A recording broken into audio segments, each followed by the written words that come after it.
What's up, guys? Welcome back to the channel. So, I've posted the top speed of the MSX, 84 volts, 1600 watt hour battery, and I can't say I'm not pleased. I'm very pleased with that wheel. My last wheel, the Tesla, maxed out at 33 miles an hour. This one, 40 miles an hour. Before I purchased the wheel, I was told that this wheel will do no more than 35 miles an hour. If I push to 36, I will crash. This is what I was told. But I always had my doubts. I knew for some reason this wheel would be able to push 40 miles an hour. I just knew it. I had a feeling. And I think the reason I had the feeling was because of the 100 volt MSX. Now, they're different battery sizes, but they're technically the same technology. The main difference being how much current you can draw, the 100 volt, right? We'll get into that in another video. But more voltage means more power, and it also means more current. But that doesn't change the characteristics of the wheel.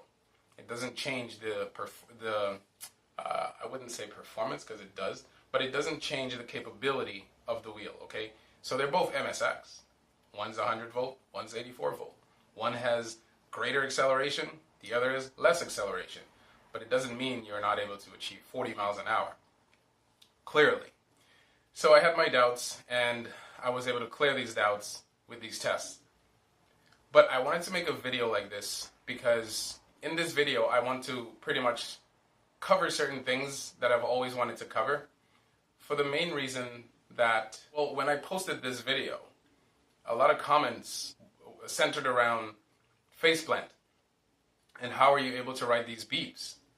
Well, I've always said in every video, oh, not every video, but a lot of videos, that unless you know your wheel, there's no way you're going to achieve what you want to achieve out of the wheel. It's just common sense to me, at least. I remember the first time I bought my Tesla, well, actually, even before that, with the V5F, when I owned the V5F, one thing it didn't do, just like the King songs, they don't allow you to turn off the tilt back, which is interesting. And it's kind of funny because I thought every wheel was like that.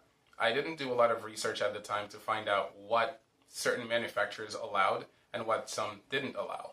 And one thing I realized is that the King Song and the InMotion V5F, or InMotion in general, they pretty much don't allow you to turn off certain features. One of that being the tilt back setting. So you might be able to adjust your tilt back settings, but you can't turn it off. If I'm wrong, please comment below. But that's what I've experienced with InMotion. There's no way to turn that thing off. Now, because of that, the top speed, according to the specs for the V5F, is stated to be 15 miles an hour. Okay, cool. So I decided to test it myself, and I was able to push it to 17 miles an hour, which is interesting. Well, how did I do that? Well, knowing that I wasn't able to turn off the tilt back, I simply pushed it. But I didn't push it while over leaning. I just leaned into it. You know what I mean? So not too much more, or not too much less than, I don't know, 85, maybe 87 degrees from 90 degrees, right? But I pushed it, and I was able to push to 17 miles an hour, which is pretty cool. Not bad, right? But one day I was going up a hill. I was climbing a hill, heading home, and I decided, let me push it a little more. Let's see how fast this thing could go up the hill. And man, with no warning at all, this wheel literally stopped. It stopped, and I went crashing. I had a brown leather jacket at the time and jeans, and that's usually how I ride in the summer. Well, back then. Now I'm a little bit more confident, which is probably a bad thing. But so I'd always wear a leather jacket because I felt the leather jacket would pretty much absorb the scrapes. You know what I mean? So instead of my skin, I'd prefer a leather jacket. Take on the scrapes. And it worked perfectly. But man, I crashed, and it was so immediate I felt like I disobeyed the wheel or something, and it punished me like immediately. I know a lot of people complain about the cutouts that Gotway is known for, but at least Gotway, now that I know this, gives you a little tilt forward before you face plant. But with the InMotion V5F, it was no warning. This thing just shut off on me, and I went crashing. You would think that at 15 miles an hour, or I don't know how fast I was going up the hill, but it was somewhere around like maybe 12 to 15 miles an hour. I don't know, maybe less, because it's up the hill. But either way, it's nowhere near 30 miles an hour. It's nowhere near 40 miles an hour. But, you know, I was literally in pain. And my belt buckle was destroyed. My armband was destroyed. My pants was destroyed. My jacket was destroyed. And I'm on the ground and I'm literally laughing. I'm laughing because I knew, I had a feeling this was going to happen. But I just kept laughing. I couldn't help but laugh because what I did was stupid. Why would you go up the hill and push it more up the hill? It's the equivalent of overleaning because you're at an incline and you're drawing more current on a tiny wheel that's probably less than 400 watt hours, you know, maybe 350, maybe 300. But I didn't know about these things at the time. It was literally trial and error back then. After that experience, when I bought the Tesla, and I learned that I could turn off the tilt back settings, then I started literally pushing into it to see what the top speed of this wheel is. And not only that, it wasn't really always the top speed. I was also trying to find out the top cruising speed, okay? So how fast I could ride the wheel, okay, at a high enough speed and maintain that speed. So my goal was to see if I could maintain 28 miles an hour, 30 miles an hour, etc. On the Tesla at the time, I wasn't able to do that because I didn't know what the top speed was. But once I found out that it was 33 miles an hour, I was easily able to cruise at 28, 30 miles an hour, 31 miles an hour on average because that's minus stops. But as a cruising speed, I knew I could cruise at 30, 31 miles an hour and not cut out. Even at 50% battery, I knew I could do that. And it was no big deal. Now, I don't recommend you go out there and do that and then crash and then say, I taught you this. No. There are so many variables, okay? I always try to say this. There are so many variables involved when riding a wheel at a certain, capacity. So, for example, my weight, okay? When I had my Tesla, I was riding it around 197 pounds. Okay, I will do the translation in the video. But I was riding it at 197 pounds with my backpack, okay? So definitely over 200. And this wheel never gave me trouble. Now, the one time I pushed it too much, I wasn't even paying attention. I was riding at 35% battery under load. I'm taking the long way home, yeah! The long way! So that was a little too fast, and I slid all the way to the tree. I don't know if I recorded that. Okay, 35% battery under load. So 35% battery under load, just add 30 to that, and that tells you, I probably had like 50, maybe 55, maybe 60% battery, okay, without load. So that's not bad, but if you're pushing it hard, to the point where the battery under load shows 35%, that's pretty low. You don't want to be 35% under load pushing it to its max. I mean, you're literally asking for a faceplant. So in the MSX video, that's a culmination of literally all my experiences in the past of the V5F, the V5 that I had, the Tesla. It's literally all of these experiences combined that allowed me to do this. So with the Tesla, for example, ever since I learned about Darkness Bot, because before I had an Android, I had an iPhone. And the iPhone, I looked for apps everywhere. I always wanted an app to vibrate, to tell me, hey, you're going too fast. And the native apps, they just didn't do that for me. So somehow I searched and searched on the EUC forums, and I think it was, let me see, Drone Tech Media, if I said his name correctly. But I think it was Drone Tech Media, a guy in Europe, that mentioned Darkness Bot. And I think it was when he first bought his Kingsong 18XL or something. But he mentioned Darkness Bot. And I'm like, what is Darkness Bot? So I looked it up and I tried it and I was like, whoa, and it vibrated. It used to vibrate. And I loved it. I was like, wow. There was no audio alerts, but it was definitely vibrating. So when I ride, if you look at my earlier videos, you'll see me holding my pocket. And all I'm doing is I'm touching my phone to see if this thing is going to vibrate so that I don't face plant.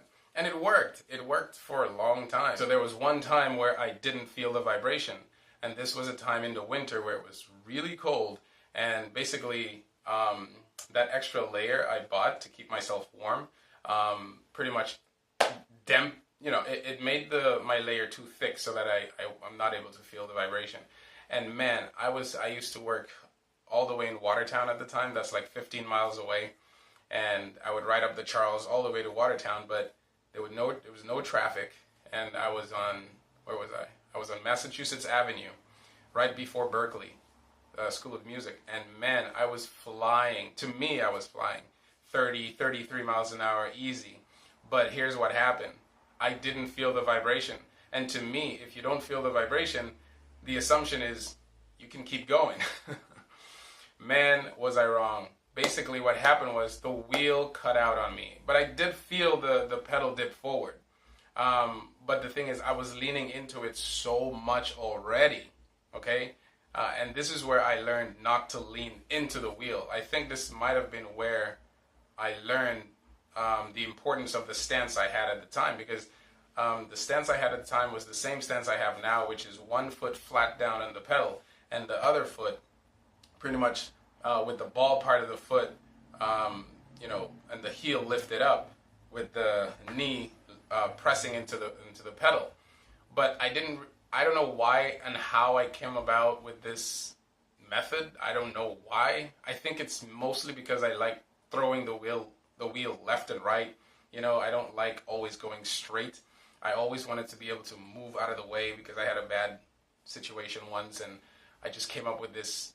I don't know, it just came up naturally. But either way, I wasn't thinking about the importance of stance at the time. But anyway, back to my point, I crashed, and that taught me a lot. That literally taught me a lot, because the pedal, when it dipped forward, it was panic, man. I felt it falling. I felt it tilting forward, like just dipping forward.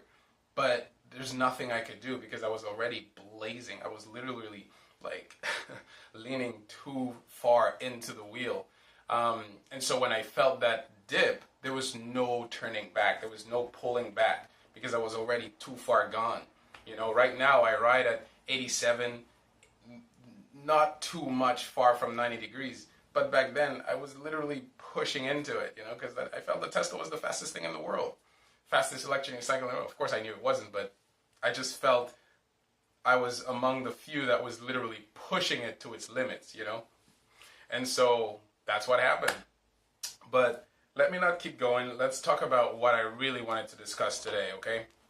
And what I really wanted to discuss today before moving forward with other videos is okay, so one of them is this. How to lean properly, battery voltage recommendation for leaning hard, etc., etc. Okay, so how to lean properly. Well, let's make this short. So, in order to move forward, in order to allow the wheel to move forward, you have to lean. Okay? You can't move the wheel forward without leaning. You have to lean somewhat, either with your knee, helping the ball part of your foot press into the pedal. But the thing is, it's not about leaning constantly. So you can lean initially as a jolt for the wheel. Because remember, how does the wheel work? We all understand. I hope we understand how the wheel works, because that's one of the reasons a lot of us don't understand how to maneuver the wheel or how certain people are attaining certain speeds, is because we don't understand how the wheel works. Well, it's very simple. The wheel's job is to keep you standing straight. The whole purpose of the wheel is to keep you upright. Okay? That's the whole point of the wheel. Okay, that's it. It tries to stay perpendicular to the ground at all times. Okay, that's the whole point of the wheel. The moment you throw it off that perpendicular stance, okay, so it's 90 degrees to the ground, the moment you throw it off that balance so that it's no longer 90 degrees to the ground, or it's no longer perpendicular to the ground, that's when the wheel starts moving. It's that simple. Okay, so a very good way to test this is by pretty much turning on your wheel and lifting it, and as you lift it, just try to hold it as to 90 degrees to the ground as much as you can, and just tilt it forward. If it starts spinning, tilt it back the other way until you balance it, and you'll see the wheel won't move.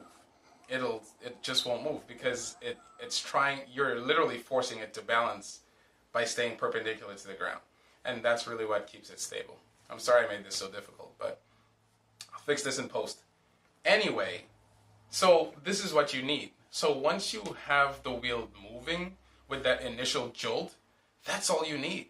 So what I've done in order to prevent me from leaning forward too much, because that's what I used to do to gain speed, is I would lean initially, and sometimes even while I'm riding, and let's say I need a jolt of speed, I will lean, but it'll be a short lean. It'll be very short, and I'll come back to where I am, which is 87.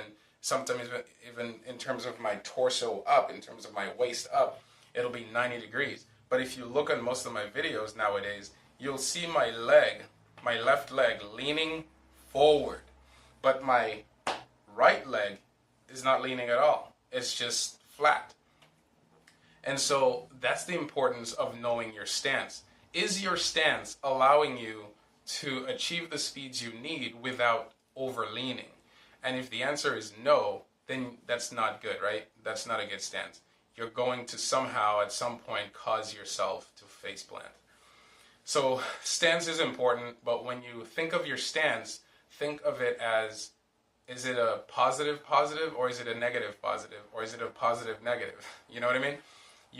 So the positive is you want speed. The negative is you're over-leaning. A false positive would be you're leaning, you're moving fast, but you feel you're standing straight, but you're not. Okay? Because in your mind, you're thinking in order for the wheel to keep moving fast, you have to keep leaning. Well, that's not true. You don't have to keep leaning. Once you have that initial lean, that's all you need to get the wheel moving. From then, it's just a matter of compensating. Okay? Do I want more speed? Okay, lean a little, but not much. And leaning could mean pressing into the pedal with the ball point of your foot, or both ball point of your foot. I don't know. Everyone has a different style. But there's no need to constantly lean into the wheel in order to achieve the speeds you need. Okay, so that's one thing. Okay, so next thing is battery voltage. So what you need to know about battery is, okay, 100% battery means you're at optimum position, you're in an optimum scenario to test your wheel. What you need to know about battery is load and no load, okay? So when your battery says it's fully charged, 100%, okay, that means your battery's cells are all filled up, okay? But when it's under load, it means that it's working. It's pulling current. All it means is the motor is working hard. That's all it means. It's drawing a lot of current. And that has to do with a lot of things, like wind, your weight, if you're climbing a hill, how fast you're going, a bump, all kinds of things, okay, causes the battery to pull current. And pulling current means load, okay? So in some videos, in some part of my videos or other videos, you'll see, or even your wheel, you'll see that, okay, I just charged my battery. It's 100%. But why is it saying 68% while I'm riding? I thought it was at 100%. Well, that's because it's using up 40% of the battery in order to keep you upright. It's drawing a lot of current. But notice when you stop, it goes back up to 100. Okay? So it's not actually using 40% of your battery. It's just using 40% of your battery in order to create that power you need in order to get the wheel moving. But once you're done, it goes back to like 100%, 96%, or whatever. Okay, so only if it's, for example, from here to my job, it's 4 miles. I charge it 100% overnight with the slow charger. By the time I get to my job, it's 96%. And that's with me riding really hard. And there are times where I'll be down to like 56% on the load. Okay, doing 38 miles an hour. 56% on the load. But when I get to work, it's 96%. So what happened? Well, just imagine it like this. Imagine you have a rock and you have some, like a pillow, okay, like 10 pillows, and, or foam, like 10, imagine you have a big rock and you have like foam, and the foam is pretty much like this, right, when it's expanded. When you take the rock and you place it on the pillow, well, when you take the rock and you place it on the foam compresses a little bit, right? But the bottom part of the foam is still pretty much together. It's holding the weight of the rock up. Well, what if so that's load. That's basically load. It's weight, right? In this scenario. Well, what happens when you take the stone off? When you take off the stone, the foam goes back up, right? Pretty much to where it was initially, if the rock wasn't on the foam for too long.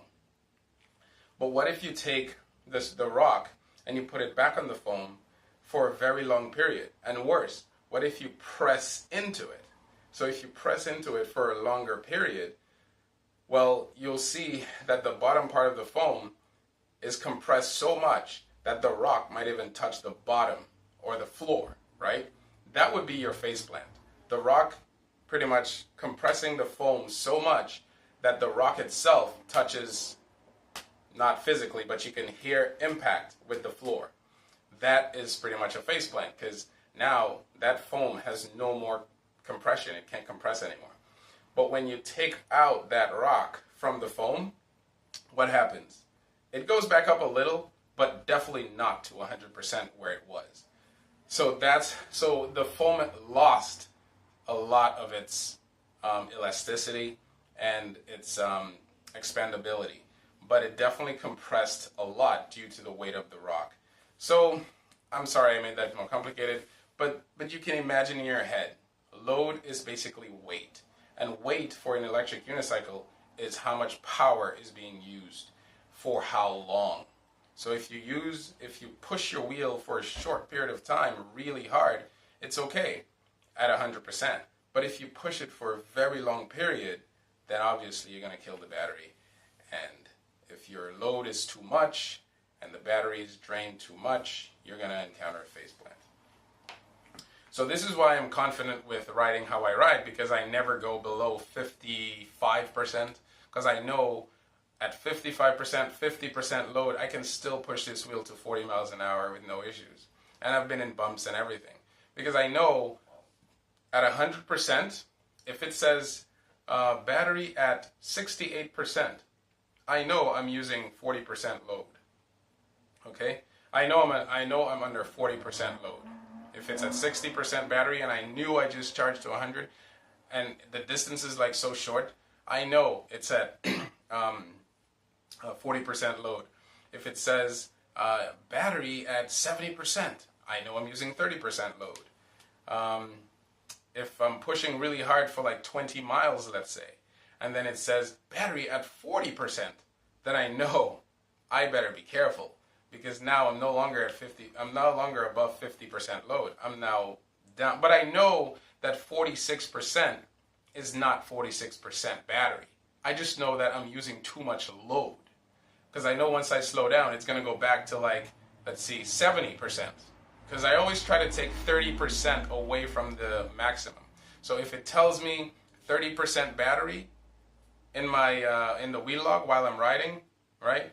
I know that I can account for 20% at least. Okay, so that's how I make my calculations. Maybe we'll discuss this in another video, but that's how you want to look at it. So if you're riding your wheel and it says 20% battery, you're dead. That shouldn't happen if you're riding at 30 miles an hour. But if it says 50%, then you know you have at least another 30%. Okay, and you're fine. Okay, so I'm gonna read this one. I wrote, many EUC riders ride stiff, meaning both feet are on the pedal flat-footed, so if anything happens, you can't respond in time. Your natural reaction is to go with the effects, meaning if the bump is stiff, then naturally you're going to, for every action there's an equal and opposite reaction, right? So there's really no room to countermeasure. So I don't ride stiff. Stiff means you have both feet on the pedal, but you're leaning hard to gain high speeds. Guys, if you hit a bump riding stiff, meaning your knees aren't bent, you're straight, and both wheels are exactly in the same position, the left is exactly the same position as it is on the right and the left, and you hit a bump, you're done. You're finished. Because here's what's going to happen. You might not go flying off the wheel, but here's what will happen. You will lose your footing. Okay? Your foot will lose traction on the pedal. And honestly, these manufacturers have done a really good job with the grippy tape. They've done an amazing job, because there are many times where I'm riding in the rain, for example, with the Tesla, and there were bumps like consistently, one after the other, and if it wasn't for that grip tape, I would have lost footing and just crashed. And this happened to me once while I was testing the MSX, and I was seated at the time, and that, oh my gosh, I think I have the video. I'll try to show it. If I do have it, I'll post it right here. But what happened was I had such a great day riding, and it was the best experience of my life since the Tesla, and I just didn't pay attention. I was seated, and there was a tree root in the road on a bike path, and I just didn't see it. I was probably doing 33 miles an hour. Nothing crazy, but crazy enough to lose your footing on a bump. And what's funny is, when I hit the bump, I knew I hit it, and I felt I could gain that footing back. So as I was trying to gain it back, another bump, and I just lost footing, and I went tumbling. Like, fortunately, I had my helmet, and the funny thing is, the helmet didn't even hit the ground, but my shoulder did, and I still have the scar. This is the scar. You see that? That's the scar. But I'll also show that video. But I don't have the video of me crashing, but I have the aftermath. But man, my seat went flying. Everything went everywhere. But the wheel was, fortunately, it wasn't damaged. So, but that was an example of literally hubris. That was just me being overconfident. Okay. So, being flat-footed and riding stiff at high speeds is not a good idea. I see many people riding with flat foot, and they're riding stiff, meaning their knees aren't bent. They're literally straight. And honestly, guys, that's not a good way to ride, in my opinion. It's just not, because it gives you no room to counter what could possibly happen, okay, in any given moment. Now, let's take, for example, really quick. For example, if you look at Chooch, okay, Chooch is such a great rider. That goes without saying. Chooch is an amazing rider, but if you look at him, how does he ride? He rides stoop. And in my riding style video coming soon, I gave him his style. I call it the crouching tiger, because that's what he does. He crouches. And that's probably the best stance you could have, even if you're flat-footed, because you're crouched. So what happens when you're crouched, in springs, there's this thing called K, it's a K factor. So basically the K factor in springs determine how much stretch, if you want to call it that, the spring has in it, okay? And what you want is, you want to act like a spring. So whenever there's a bump or a massive bump, no matter how big that bump is, unless it's really massive, you really don't have to worry about much, because your K factor is so significant that you're able to absorb that bump. For every action, there's an equal and opposite reaction. So when you are at a stoop, crouching tiger position, you want that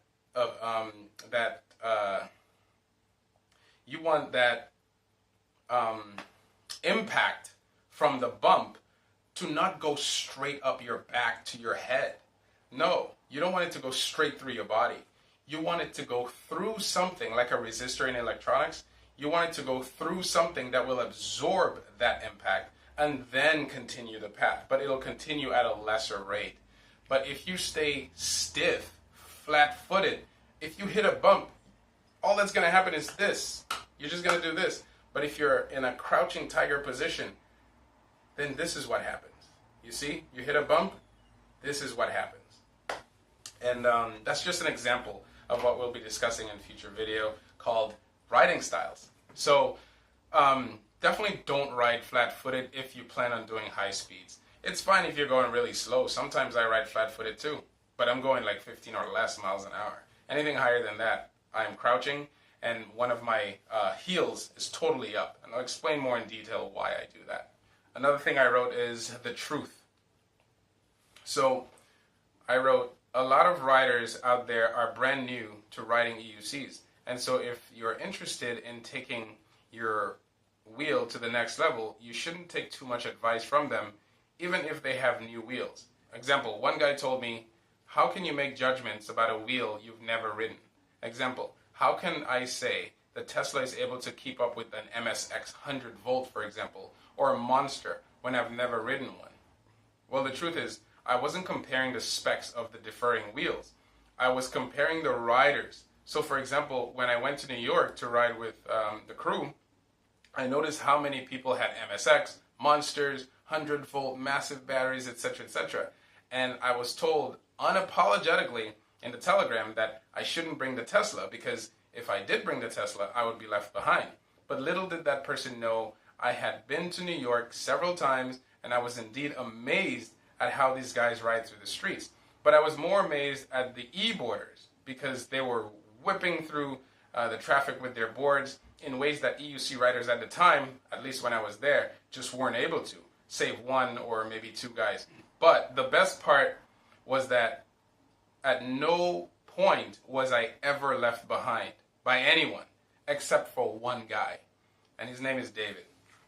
So David was literally the only guy that, and I was pretty much brand new to New York, but he was the only rider that left me in my dust. And when I say left me, I mean he literally because you have to understand, like, I've been pushing the Tesla to its limits, 33 miles an hour. Most people don't ride at 33 miles an hour. They have fast wheels. A lot of people have Monsters, MSX, 100 volt, Nikola, 100 volt, 100 volt, 100. You'll see it. 100 volt. I have 100 volt. You should only get 100 volt. Why would you get an 84 volt? It's very interesting that we have this going on, but we do, and we're like cars, like people who love cars. Why do you have a Toyota? Why don't you get an NSX, or why don't you get a Lamborghini, or this or that? We all do it. But what's interesting is you have these amazing wheels, but not a lot of these guys ride these wheels that fast. A lot of them get it for range. A lot of them get it for speed too, but a lot of them don't ride it fast. And I know this because when I went to New York, several times that I've gone to New York, I was able to keep up with many guys on my Tesla. Why? Because a lot of guys want ideal situations in order to push their wheels. And even then they're afraid. And I don't know if it's afraid because it's expensive. The wheel is expensive. You don't want to crash it. But I just haven't met many guys out there who are willing to push their wheels upwards of 30 miles an hour consistently. Like cruise at 30 miles an hour. Not hit it and drop back. I mean cruise, okay? And this is one, so the last event was the big event for the e-boarders or PEVs in New York, and we had an amazing time. But I was literally one of the guys up front with David, Tarzan, NYC Tarzan, shout out, and we were literally the three who were up front most of the time. And Tarzan had an 84 volt MSX, and David, I believe, had the Nikola. But I noticed David was playing with me because he has a recorder. He likes to record. So he will record, and then when he feels like it, he'll just pass me. And I'm like, holy moly. You know what I'm saying? So there were times where he would just remind me, dude, take it easy. But I like that. I like that because it's just him. There's no one else that really wanted to push their wheel. But anyway, the point is, I wasn't really comparing the wheel or the specs of the wheel.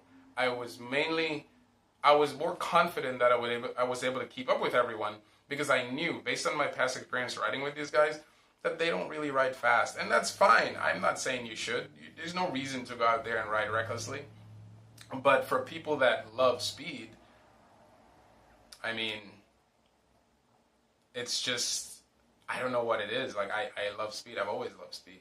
But now that I have the MSX 84 volt, I took the Tesla out the other day and it felt like nothing. It's unbelievable. So one thing I want to tell you guys, let's say you want to learn your wheel really fast, right? And you have friends with faster wheels. I would ask your friend with the faster wheel to ride his wheel. Ask him to ride his wheel, at least for like a couple hours. Because trust me, after you come from riding his wheel, you're going to love your wheel, even if it's much slower. Because riding a faster wheel makes you appreciate your wheel a lot more. Because then you realize the limitations of your wheel. And that's good, because now you'll be able to appreciate it. You'll be able to say, wow, my wheel is fast, but this guy's wheel is way faster. But I feel comfortable with my wheel because it's my wheel. So now that I ride the MSX, I barely ride the Tesla. Barely. The only time I ride the Tesla nowadays is when I'm going short distances. And I always have it in the car. Okay, minus a few times. But it's in the car, and I use it as a backup wheel in case I need anything, in case I forget something. But yeah. So another one is, so knowing the limits of your wheel is very important. And I don't know how many times I've said this, but it's very important. Knowing the limits of your wheel will determine a lot of things. It helps to prevent you from being surprised. So, for example, let's say you're cutting through traffic. Okay, because we do that. Let's not ignore it. Let's say you're cutting through traffic. Well, there are times where you're cutting through traffic and you don't really know how close you are to someone's tire, for example. Well, let's say you misjudged. If you misjudged how wide your wheel is or how wide you like to ride on your pedals, let's say you squish. Let's say you like to squish your feet into the electric unicycle, like a lot of people do. Well, you still have like maybe half an inch, depending on how wide your feet are, you still have half an inch to an inch sticking out. So if you misjudge how wide your wheel really is, because you just, when you're going through when you're going through the cars, you accounted for your feet, okay, and the center part of the wheel. But what about the pedal outside that you're not stepping on? You see? So that's an example of knowing your wheel. I mean, it's something simple, but it's very important. Because here's why it's important. If that inch or half inch or so touches someone's tire, you're done. You're falling immediately. Unless you're extremely skilled, then you can recover, but most people will fall. Okay? That happened to me once. I was literally riding at 5 miles an hour, and I didn't account for a rock, okay, outside my gym. I didn't account for the rock, and I literally just went down. I'm like, holy moly, are you serious? All this time I've been speeding, nothing happens, and here I am just cruising at 5 miles an hour, minding my own business, and I'm down because I didn't account for my pedal. You see? I accounted for my shoes, but I didn't account for my pedal. So, and I'll add something. In the beginning, I had a hard time adjusting my feet while on the pedal. So I used to stop and then adjust, or I'll hold onto a pole and then I'll adjust my feet. But if you can, it'll be very important. It'll help you so much if you're able to adjust how you stand, your foot position on your pedal. If you're able to adjust, learn how to adjust your feet while riding. That's basically what I'm trying to say in so many words. Learn how to adjust your feet while you're riding. This is probably one of the best things you can learn. You can add to your list of, I don't know, skills.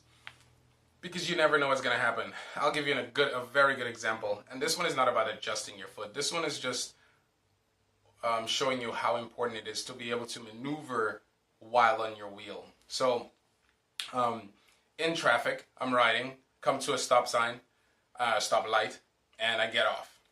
Now, if you look in some of my videos, whenever I take off, I always somehow lag the other foot just to make sure I have control over the wheel still.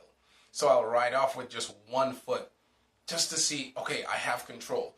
But what happens is, let's say this is the pedal, my foot is lagging, it's out there. So what happens is I hit the pedal and it goes up. Now I'm just riding with one foot. And on my Tesla, I was able to kick it down again while riding. But now on my MSX, when it's up like this, I do this, I keep kicking, and nothing, it doesn't come down, it's not falling. So I freak out. But that was in the beginning. Now I don't freak out. I just pull over nicely somewhere, and then I kick, and then I put it down with my hands. But now that I know that I can't just rely on kicking, now that I know I can't kick the pedals down on the MSX, I don't do that anymore. I just immediately give myself enough room with my other leg so I can step on the pedal. That's just a simple thing. But the thing is, you don't want to be surprised by too many things. You will be surprised at some point. You can't account for everything. But the basic things you should be able to account for. Okay? So adjusting your foot while in the move is something really important. So this one's very important. This is called, I named this one perception. So I'll just read what I wrote. So perception. A lot of us make decisions based on what we see. But unfortunately, what we see isn't always what is. Example, if someone is using a fisheye lens camera or a camera that distorts the video, the wheel or the rider appears to look faster than he or it really is. So when you purchase it, if you're an extreme rider, for example, that is, then you will be disappointed. For example, the 16X. It's a great looking wheel, but such a wheel cannot hang with the MSX, or Nikola, for example, or even the Tesla, just because it's slower and it throttles at 50% or so battery. Okay. Also, from what I know, Kingsong does not allow you to turn off the tilt back completely for safety reasons. So while my Tesla does theoretically the same speed as the Kingsong 16X, Gotway just has a better way of delivering the performance. Okay. So I hope that made sense to you. But the 16X, I feel, has the same marketing genius as the 9-bot Z10. Because as you remember, the Z10 was so popular in terms of marketing, but it never really lived up to how amazing it looked. So something looks amazing, but when you purchased it, it's not amazing. And that's just marketing, you know. But also, a lot of the cameras that we use to create videos can distort how great the performance is on a wheel. So we know that a Kingsong 16X only does 30, maybe 31 miles an hour. But in some videos, it looks like it's going way past that, when that's in fact not the case. But what's worse about the 16X in terms of performance is that there's a throttle. It throttles you at 50%. Even though it has a big battery, it throttles you at 50% or so. And what's worse is you can't turn that off. So if you're someone who's looking to ride long distance, it's a great wheel for you, provided you don't max out the speed or provided you don't go above 25, 26, 27 miles an hour. Because at 30 miles an hour for 30 miles, you're not going to make it. You know what I mean? You're going to throttle yourself. And you're going to pretty much have the same range as a Tesla that does 33 miles an hour, well below 50% battery. You know what I mean? So what are you getting? Well, you're getting looks. You're getting a great wheel in terms of torque, okay, going up hills and stuff like that. You're getting a great wheel in terms of range. But in terms of overall performance, it's not a great wheel. You might as well get something like a Tesla if you're looking for performance in terms of speed. But this is just what I mean by perception. So before you decide on a wheel and before you decide on how you plan on riding or what you're using a wheel for, consider what the wheel really is and not perceive it, you know, to be something that you wish for the wheel to be. You know, we wished the Z10 was an amazing wheel. How many videos did you see any of the top riders in the EUC community make of the Z10? No, not many. You saw one of Tishawn, of Chris riding the Z10, but there's only one other guy I know that made daily videos of the Z10, and that's Robert Ace, and his Z10 died. I'm laughing, but it's just. And Robert Ace actually, what he did, and he realized it too, that his wheel was limited. I believe he had a mod, because at one point he showed his wheel doing almost 60 kilometers per hour, almost. And I was wondering, how was he able to do that? And I looked it up, and it was a mod. There's a modification. Now, I don't know if Robert Ace did that, but that's the only way to achieve those speeds on a Z10, is by a mod. But a lot of the wheels out there come with that speed, and you don't have to mod it. I personally would not mod a wheel, because it's electronics, and we only have one point of failure. But unless the person has really good reputation with modding wheels, then maybe. But I just buy a faster wheel instead of modding it. But the Z10 was just, out of the gate, it was literally not a good wheel in terms of performance. I mean, you had like a Tesla, which is 1450, and it was a 1020 watt-hour battery. The Z10 was under 1,000. I mean, come on. For a brand new wheel, it's under 1,000 watt-hours. So, I mean, you can't expect to push a wheel like that for any distance that you would the Tesla. But either way, it was an amazing wheel, just didn't live up to how amazing it could have been. So another thing that's important is knowing the roads. I've been told many times how any little bump or rock at high speed can send you flying off the wheel. The truth is, that's not true. The people who say that either have simply experienced this without learning from it, or are jumping to conclusions based on their own fears. Example, I know for a fact that will not happen provided you're riding the correct way. Okay, and again, we'll discuss this in another video called Riding Styles.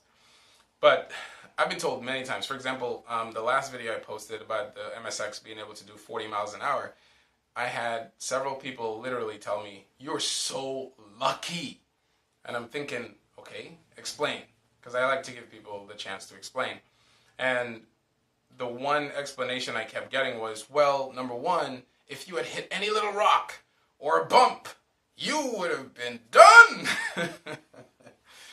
Well, that couldn't be further from the truth. It's not any little rock, and it's not any bump. It has to be a major bump, provided you're riding properly. Now, the reason a lot of these guys say what they say, and I appreciate that because that means they care for you. But the reason they say these things is because they ride flat-footed. A lot of people ride flat-footed. And when you ride flat-footed, especially with you, so let's say this is the pedal, right? And this is the front of the wheel, this is the back of the wheel. A lot of people, and let's say this is your heel. Ah, gosh, why don't I just get a shoe? Let's say this is the pedal. A lot of people ride like this. With the heel of their feet right at the back of the pedal. That is the worst way to ride if you're riding at high speeds. Because if you hit a bump, the first thing that's going to happen is this. You see what I'm saying? So if you're riding at really high speeds, boom, boom, boom, and then down. You see what I'm saying? And if you really don't know how to adjust while riding, how are you going to adjust to get back? You're going to panic. And you're going to wobble the wheel and you're going to crash. That's what's going to happen. I like to ride either like this to give yourself enough room, okay, in case anything happens. You could always slide back. Or, in my case, with one foot, I ride like this. Actually, with one foot, I ride like this. All right? And then the other foot, I ride like this. Okay? That's just how I ride. And this one is not really for stability. This is for control. And I'll explain that later. The foot that's flat-footed, like this, all right, which is almost like this, there you go, that's for stability. This is my strong foot. This is the foot that pretty much keeps me stable no matter what. This one right here is the one that allows me to maneuver the wheel in any way, shape, or form that I would like to. Okay, and when I'm holding brakes really hard, both are flat-footed, okay, with my knees bent.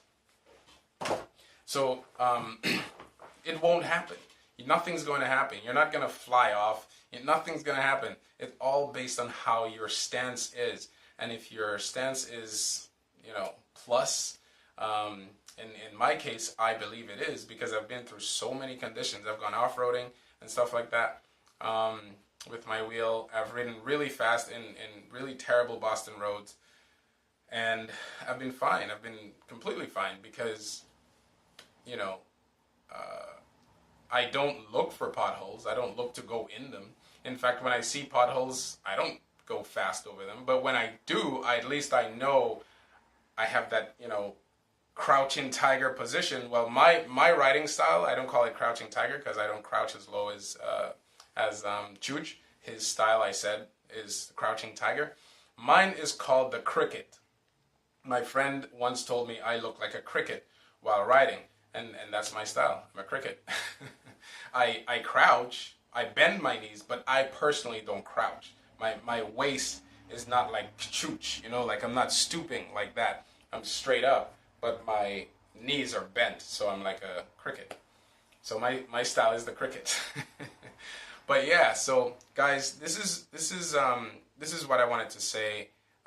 My confidence comes from a lot of experimentation and a lot of thinking outside the box. Because if you think about it, the electric unicycle is outside the box. It's one wheel. I mean, who does that? Only crazy people, and we're nuts. So that's all I wanted to say. If you have any other questions, just share them in the comments below. And I thank you again for tuning in. And hopefully I could answer some of those questions you have in another video. So in another video, what I'll do is I'll take some of your comments and I will try to answer them in a video, so we can, try to understand this electric unicycle thing. Thanks for tuning in, guys. Have an awesome night. See you on the next one.